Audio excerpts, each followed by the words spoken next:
Couch Casual. Today, we are going to be previewing the Pittsburgh Steelers for the 2025 season. Before we get into the video, make sure to leave a like if you enjoy and subscribe if you are new. But let's get into the preview of probably the most intriguing team going into the season, mainly because of how much roster turnover this team had. And you can notice that just by looking at their key losses and additions in terms of starters. And there is a lot to look at and talk through. I'll try and be as quick as I can here. So first, the notable position. They switch quarterbacks. They go from Russell Wilson / Justin Fields. I just put Russell Wilson here because he was the end of the year starter. And they bring in Aaron Rodgers. I think personally that Aaron Rodgers can still be a good quarterback. And I think he is a slight upgrade over Russell Wilson. They definitely provide different things. Like Russell Wilson can give you a little bit of rushing threat, so to speak. And he still has that very good deep ball, while Aaron Rodgers is obviously a pocket passer at this point that just throws good, accurate passes. And I do believe that it's a slight upgrade over Russell Wilson, bringing in a guy like Aaron Rodgers. I think they are very similar, but I do think it's a slight upgrade. But again, two aging quarterbacks towards the end of their career. Rodgers might actually just be done after this year, so they're going for one more chance here with Aaron Rodgers, and maybe afterwards they'll go for a younger quarterback. But right now they're still trying to win, and I think Aaron Rodgers is a good move to do that, considering the options they had. Then they bring in two receivers, DK Metcalf and Robert Woods, and they let go of George Pickens. They traded George Pickens, and then let go of Mike Williams, and also Van Jefferson. But these are the two more key guys, I think, key guys for Pittsburgh last year. George Pickens, obviously, has had some very good seasons with the Steelers, has made a lot of crazy catches. But I do think Metcalf is an upgrade over Pickens. I think just as a receiver in terms of talent-wise, he's an upgrade over Pickens. And also, if Metcalf wants to be on your team and George Pickens does not want to be on your team, I also think it's an upgrade in terms of that as well. I think the more people that you can have on your team that want to play for you, it's better, even if it's a slight overall decrease, even though I think Metcalf is better than Pickens. So I think that was an upgrade. Now, the money they paid him and the stuff they had to give up to trade for him, who knows? But just as a player, I like Metcalf as an improvement over Pickens. And I think Robert Woods and Mike Williams are very similar. Mike Williams is more that deep threat, contested catch guy, whereas Robert Woods is just a solid depth veteran receiver. Now, maybe not a guy you want as your receiver 2. I'd love if Robert Woods was my receiver 3 or 4. But I think right now is projected as the second outside receiver alongside Metcalf. So I don't know if I love that. But I think I like Robert Woods better than Mike Williams, especially for Aaron Rodgers. I feel like he fits Rodgers more than Mike Williams would have. So I think quarterback they got better and receiver they got better. Then they bring in Caleb Johnson from Iowa, draft pick out of Iowa. They bring him in, and they let go of Najee Harris. Now, I think Najee Harris right now is a better running back than Caleb Johnson. I do think Caleb Johnson still has a little bit still will take a little bit of time to be very good in the league. I do think Caleb Johnson can be very good, and I think him and Amari Hampton, for me personally, were neck and neck as the second best running back. I really like Caleb Johnson coming out of Iowa. And his thing that he did well at Iowa was, I think, like wide zone, if I'm not mistaken. I think I heard someone say that. And that's what Pittsburgh runs. So a scheme fit, I think it's great for Caleb Johnson to be on Pittsburgh. And I think, while again, he may not be as good as Najee Harris is right now, I think the youth is an upgrade in and of itself, and I think him and Jaylen Warren can be a nice complementary duo for a long time. Now, I know Najee Harris is still pretty young, but he was honestly getting a little bit up there in terms of running back age. You know what the consensus running back age is. He was getting up there, so I like resetting and bringing in Caleb Johnson. Then they bring in Jonnu Smith. Now, at first, this was obviously part of the crazy trade that happened where they traded for Jalen Ramsey. Then they gave up Minkah Fitzpatrick. Then they got Jonnu Smith. At first, I was confused of why they're bringing in Jonnu Smith when they have Pat Freiermuth, who honestly had his best year of his career last year. Freiermuth did. But then you bring in a guy like Jonnu Smith, who also had his best year last year, and now you have one of the better tight end duos in the league, which I kind of like. And these honestly might be the best tight ends Aaron Rodgers has ever played with, because he didn't really have much in the Jets, and at least recently, this is probably the best tight ends Aaron Rodgers have ever played with. So at first, I didn't really like having in a guy like Jonnu when you already have Freiermuth, but now I kind of like having the two-headed tight end duo. So I actually really like the Jonnu Smith pickup. Do I love giving up Minka? Who knows? But I like bringing in a guy like Jonnu Smith. Then they do lose Dan Moore and James Daniels. Now, James Daniels has been a solid lineman for Pittsburgh since he got there from Chicago. But he was hurt last year. So in terms of last year, you didn't really lose much. Losing a guy like James Daniels. And then Dan Moore, I like Dan Moore. He was a good young guard who got his second contract with, I think, the Titans. Pittsburgh didn't want to pay him. So I think those are, or he's like a guard / tackle, I think. So that was definitely a big loss there. I think both those guys, mainly Dan Moore, but I think James Daniels was also a decent loss. So, and they didn't really add anybody on the O-line to replace them. Now they probably have some guys that now will get more reps, so they're bringing in those guys, but those are definitely tough players to replace. Then they bring in Derek Harmon, the rookie from Oregon. I like Derek Harmon, very well-rounded defensive lineman, typical nose tackle. Does have very raw pass rush skills, so we'll have to improve on those. But he has the size, the athleticism, the strength, and when you're in the same position room, D-tackle room, whatever, as Cam Hayward, I think that's pretty good place for Harmon to be. And I think he can learn a lot from Cam Hayward, and I think Cam Hayward can help him reach his potential. And I do really like Harmon's fit on Pittsburgh. I really like the fits that Pittsburgh got in the draft. And bringing in Derek Harmon, they end up losing Larry Ogunjobi. He was a fine player. Honestly, I think Derek Harmon's an upgrade right now and for the future. So I think that was a good move. Then they lose a Landon Roberts. This is an unfortunate loss, I think. Landon Roberts was pretty good last year for the Steelers. But on the contrary, I do like how it opens up a spot for Peyton Wilson in his second year to be the full-time starter alongside Patrick Queen. So while Landon Roberts is a good player, I do like how they're giving Peyton Wilson the chance to be that starter next to Queen, because I really like Peyton Wilson. Then they bring in two corners, Darius Slay and Jalen Ramsey. I think this was a great two pickups for Pittsburgh. And they lose Dante Jackson, who honestly isn't that big of a loss. He can make some plays here and there for your team, but he can be very inconsistent, not only with his play, but also with his time on the field. He does have some injuries here and there.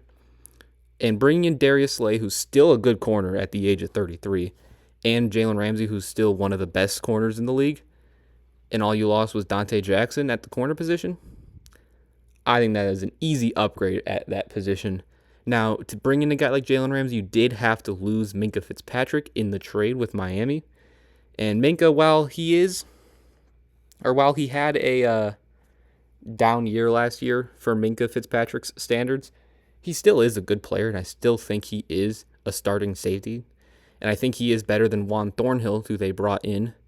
Not necessarily to replace him, because they brought him in before Minkah, but he is now the Minkah Fitzpatrick replacement. And while Thornhill may not be Minkah, he's still a solid player, don't get me wrong. But it definitely sucks to have to lose Minkah Fitzpatrick in order to bring in a guy like Jalen Ramsey. But overall, I do think they got better as a collective. Some positions they got worse in, like maybe the O-line, maybe safety. But I think overall, despite all the roster turnover, they did get better, which is honestly all you can really ask for out of an offseason. Now, looking at their full offense here, they have a decent O-line. We talked a lot about their positions, because position groups, or like skill positions, because they made so much change there. But we didn't really talk about the O-line, because we just talked about the guys they lost. But in terms of the linemen they have spent a lot of draft capital recently on this O-line. They got Broderick Jones 2 years ago in the first round. They spent 3 picks last year on linemen and Zach Frazier out of the second, Mason McCormick out of the fourth, and Troy Fautanu out of the first. And then they just got Isaac Samalo out there. Broderick Jones, he has shown a little bit of potential, maybe not as much as you would like, out of your starting left tackle, franchise left tackle that you took out in the first round. But he's only played in the league for 2 years. I still think he can be a good player. Zach Frazier at center had a very good rookie year, if not a really, really good rookie year. So you're really happy with him at that center spot. A guy like Fautanu also had a solid rookie year. Fautanu also had a solid rookie year. Sayamalu has been a consistently solid guard for a long time. Nothing like crazy, but you know you're going to get out of a guy like Isaac Samalo. The one question mark, so to speak, on this O-line is definitely Mason McCormick, their 4th-round pick last year. He was just okay his rookie year. Again, he showed some potential, showed some flashes, but for the most part, it wasn't a spectacular rookie year. So you definitely want to see more from him. But if you can get continued improvement from guys like Fautanu, Frazier, and Jones, who have showed you a good amount of potential, if not a lot, I think you can work around McCormick and then potentially invest in a better guard in the future. But if three of your 4 starting young linemen work out, even if McCormick doesn't, but you get the other 3 to work out, I think that's a success to get 3 of your linemen pretty much solidified within 2 years of drafting. So I think overall it's a decent O-line, but obviously a lot of room to grow because of how young they are.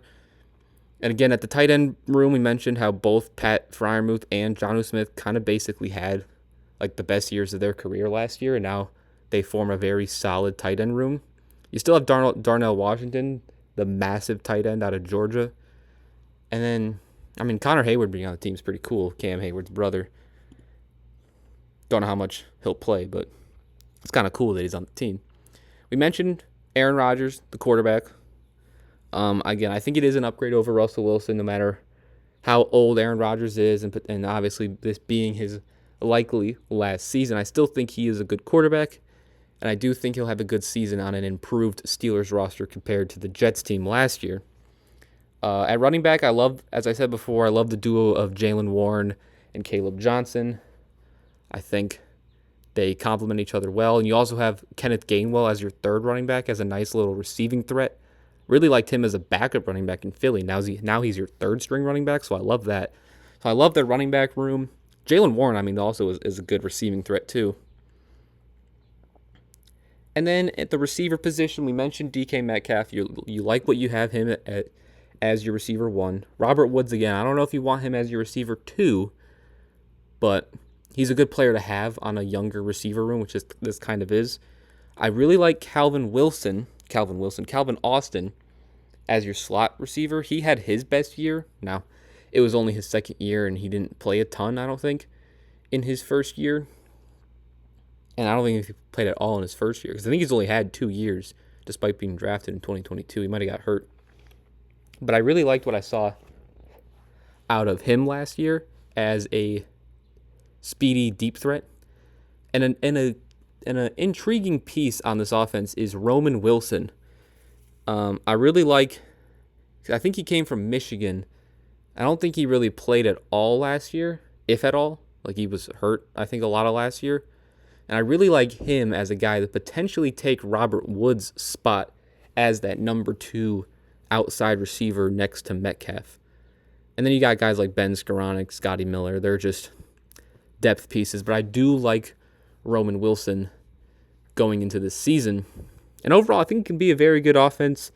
It all depends, obviously, on mainly like the aging/health of Aaron Rodgers, as well as the development of this O-line. But I think outside of the O-line, when looking at the receivers, tight end, running back, I think you're pretty good there.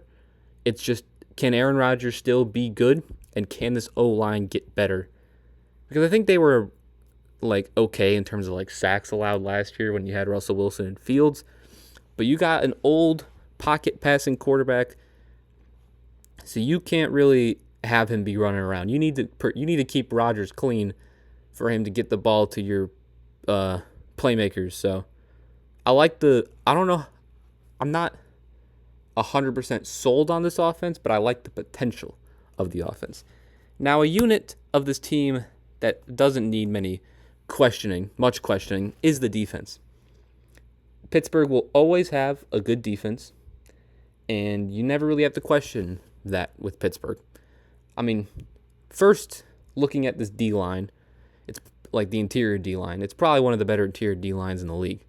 First, you have Derek Harmon, again, the rookie out of Oregon, who I really like. You have Keanu Benton, who he's more of a pass rusher, and he had a decent year too.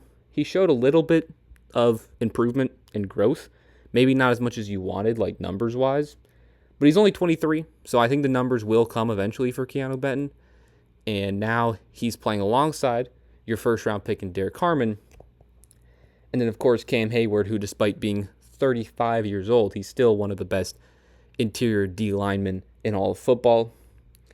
He made an All-Pro last year, again, despite being 35, and he can still sack the quarterback. He can still pressure the quarterback. He's still very good in run defense as well.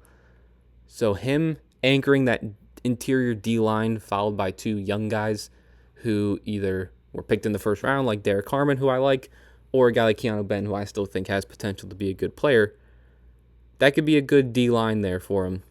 And then coming off the edge is one of the better edge rushing duos in the league with Alex Highsmith and TJ Watt. We all know how good TJ Watt is. He just got paid a lot. I think the highest non-quarterback, he's now the highest paid non-quarterback.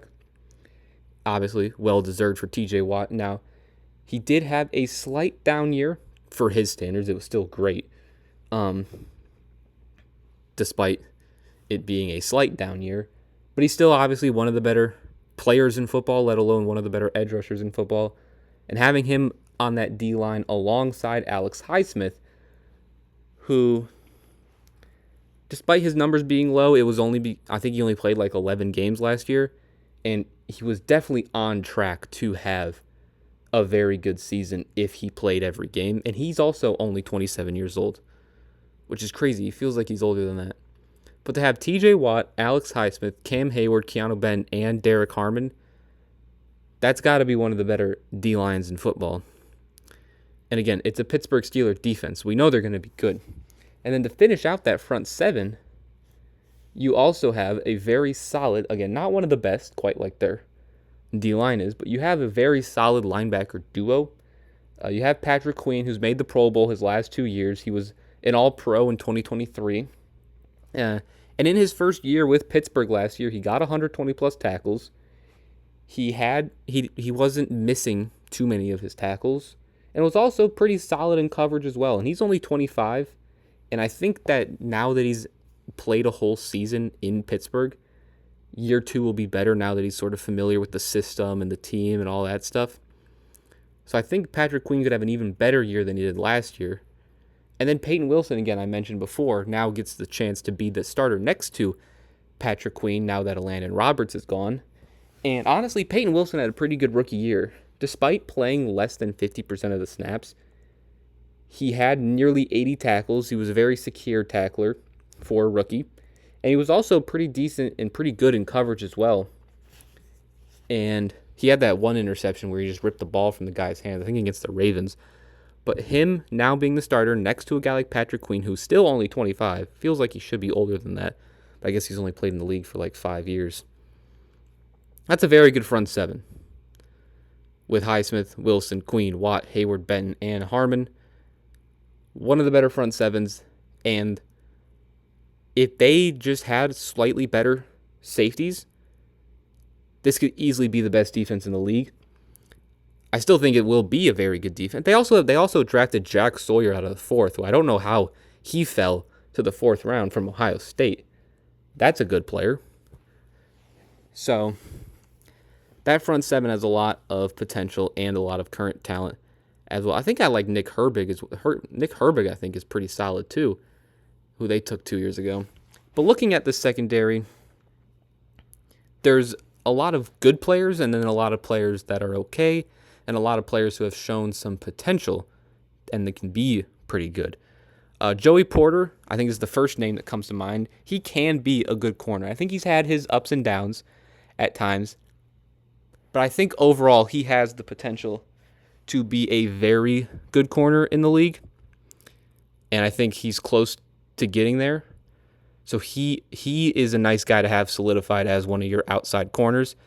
And then again, you have Darius Slay, who despite being 33 is still a good corner, and you have Jalen Ramsey as your nickel, it looks like here in this project depth chart. And again, he's one of the better corners. And who better to mentor your guy in Joey Porter Jr. than Darius Slay and Jalen Ramsey? And then two guys that I like before we get into their safeties, I really like Beanie Bishop. I think Beanie Bishop's a fan favorite in Pittsburgh. Obviously, he had that one really good game against the Jets. But overall in the season, he did have his ups and downs, considering he was an undrafted free agent. First of all, the name is great. I love Beanie Bishop Jr. as a name. But he was he was needed to be a starting corner for them. Now he gets to sit backs a little bit behind Jalen Ramsey. Again, one of the better corners in the league, one of the better corners in the last 10 years or whatever. Couldn't ask for much better than that. So I really like Beanie Bishop paired alongside Jalen Ramsey, Joey Porter, and Darius Slay. And then their two safeties. You got Juan Thornhill, who again is just solid safety. Nothing crazy. But then you also got Deshaun Elliott, who I like Deshaun Elliott. Both these guys are very good in the run game. I think that's their strength as a duo is their run defense. And again, you're probably not going to be asked to do a ton because of how good not only the corners around you are, but also how good your front seven is. So while Elliott and Thornhill may not be the best safeties in football, they don't need to be the best safeties in football because of how good the defense around them is. So, I mean, Pittsburgh always has good defenses, and I don't expect that to really change this season either. Quickly looking at their special teams. First, their punter, Cameron Johnson. He's an okay punter. Nothing special. Probably like around the 20th, like in the 20s in terms of punters in football. Chris Boswell, we all know, is one of the best kickers in the league. I mean, he single-handedly like won them games last year. Like Pittsburgh would win a game like 12-9 or like 15-14. And Chris Boswell literally scored all their points. Like he was like the highest scoring player in football last year. So he's one of the best kickers, if not the best kicker. So you love, obviously, where you're at kicker. And then a little bit of the return game. I mean, Calvin Austin's speed can obviously make him a very good return man. I'm pretty sure he had a touchdown last year as a punt returner.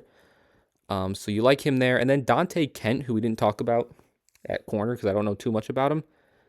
Their 7th round pick, but he can use his speed and his athleticism to be a solid kick returner. You also like Kenneth Gainwell as a nice backup kick returner. And I think I like when low draft picks can show themselves early on special teams. Because Dante Kent might not get a lot of playing time being a 7th round pick and their 3rd string nickel. But he can get playing time as a return man, which could allow him to stay on the team longer and eventually show his skills at corner. So we'll see there. But I think him and Calvin Austin can be two good return men with their speed that they have. Because they're both smaller guys too. So, but before we get into the schedule, their floor, their ceiling, and their final prediction, make sure to leave a like if you're enjoying this video so far. If you want to see more of these schedule or these team previews, we've done about 20 or so already. There will be a playlist linked in the description to all the ones we've done so far. So if there's any you missed and you want to see, you can check those out. And also, if you're new, hit the subscribe button if you don't want to miss more content over here as the NFL season is vastly approaching. So let's get into this Steelers schedule. So they have the 10th hardest schedule, partially because they're in the AFC North. You have to play the Ravens and Bengals twice a year. Now, you do get the Browns twice a year, so that helps, but you also have to go up against the NFC North, Lions, Bears, Packers, Vikings, potentially the best division in all of football. You also have to go against teams like the Chargers, who are a good team. You have to go against the AFC East, meaning you have to play the Bills. You have to play the Seahawks, which are no walk in the park. But again, it's all about, can the Pittsburgh Steelers keep that 500 streak alive? And I do think they'll be close. If they don't do it, they'll be very close to once again going above 500. Mike Tomlin will always find a way to do it. Even when his quarterback's Mason Rudolph, he gets above 500. Now he has Aaron Rodgers. But looking at their floor first, I mean, I don't think there's a lot of variance in this team. I think you know what you're going to get out of the Pittsburgh Steelers. I think they could beat the Jets. I think, like, at worst, they can get a win versus the Jets. I think they can, at worst, sweep the Browns. I think they can get one of the games versus the Ravens and Bengals, maybe even two, and maybe they get a game versus the Colts or Dolphins. So I think their floor is around 6-11. And again, I don't think their ceiling is much higher than their floor, because it is a tough schedule, and I think we know what we're going to expect for the most part from the Pittsburgh Steelers. I think they could end up like being drastically bad, but I think for the most part, they'll be somewhere around 500 at the end of the season.